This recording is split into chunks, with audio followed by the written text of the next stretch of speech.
Everyone মই হিমাশ্ৰী ব্লগলৈ আপোনালোক সকলোকে স্বাগতম জনাইছোঁ। আজি মই যাবলৈ ওলাইছোঁ নামডাঙৰ ভাগৱত পাঠ হৈ আছে, আজি শেষ বুলি কোৱা শুনিছোঁ। মই ভাবিলোঁ চাকি এগছ দি থৈ আহোঁ আৰু আমাৰ চাৰিওজনীয়ে মানে চাৰিওতে আমাৰ যিখিনি আমি সোণাক্ষী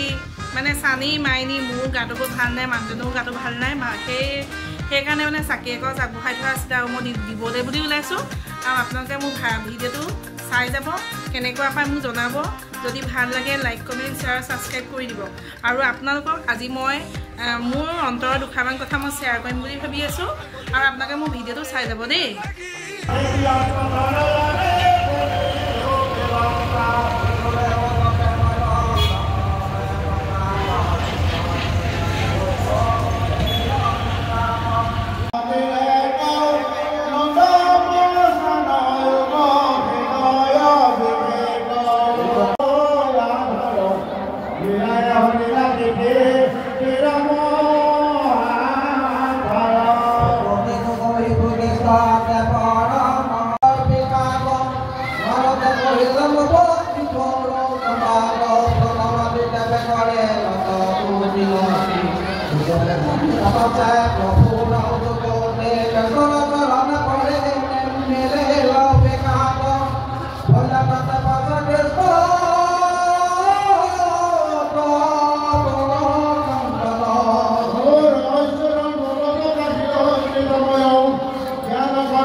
ভাগৱতৰ তাৎপৰ্য দুলৰি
ভাগৱতৰ পৰা চাকি দি আহিলোগে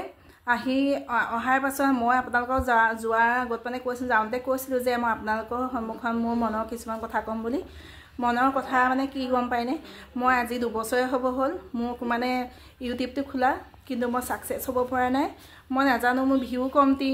মোৰ সাবস্ক্ৰাইবাৰো কমটি মই ইমান মানুহক সাবস্ক্ৰাইব কৰোঁ কিন্তু মোক মানুহে কিয় তেনেকুৱা কৰে মই নাজানো কিন্তু মোৰ সাবস্ক্ৰাইবটো কৰি পেলাই লগালগ আনসাবস্ক্ৰাইব কৰি দিয়ে কিন্তু তেনেকুৱা সকলোৱে হয়নে নে মোৰ কাৰণে হৈছে আপোনালোকে মোক জনাব দেই হেতুৱে হৈছে মোৰ মনৰ কথা কাৰণ সকলোৱে কাৰণ সাবস্ক্ৰাইবটো কৰা কোনো পইচা যোৱা নহয় হয় নে বাৰু আজি মই কৈছোঁ মোকো কৰি দিও কথা হিমানে কিন্তু মানে মই পইচাৰ কাৰণে কৰা নাই মোৰ মনত এটা মানে কি হ'ল মই নিজক নিজে মানে মই এক্টিভ ৰাখিবলৈ বিচাৰোঁ মই সেইকাৰণে মই ভিডিঅ' বনাওঁ আৰু যদি মোৰ ভিডিঅ'টো ভাল লাগিলে আপোনালোকে লাইক কমেন্ট শেয়াৰ সাবস্ক্ৰাইব কৰি দিব কিন্তু মোৰ বহুত দুখ লাগিছে মোৰ হেতু কাৰণে আপোনালোকে সাবস্ক্ৰাইবটো জানেনে কৰিব কাৰণ সাবস্ক্ৰাইবটো কৰি আনসাবস্ক্ৰাইব আপোনালোকে নকৰিব তেতিয়া মানে মই বহুত ভাঙি পৰো গম পাই নাই সকলোৰে ক্ষেত্ৰতে হয় বাৰু কিন্তু মই মানে বহুত ভাঙি পইছো সেইকাৰণে মানে ইউটিউবটো মই বন্ধ কৰি দিম বুলি ভাবি থাকোঁ কিন্তু তথাপি মানে স্মৃতিবোৰ মানে জড়িত ৰাখিবৰ কাৰণে মই ইউটিউবৰ যোগেদি মই সেইকাৰণে সদায় মই ভিডিঅ' দি থাকোঁ আৰু আপোনালোকে চাই যাব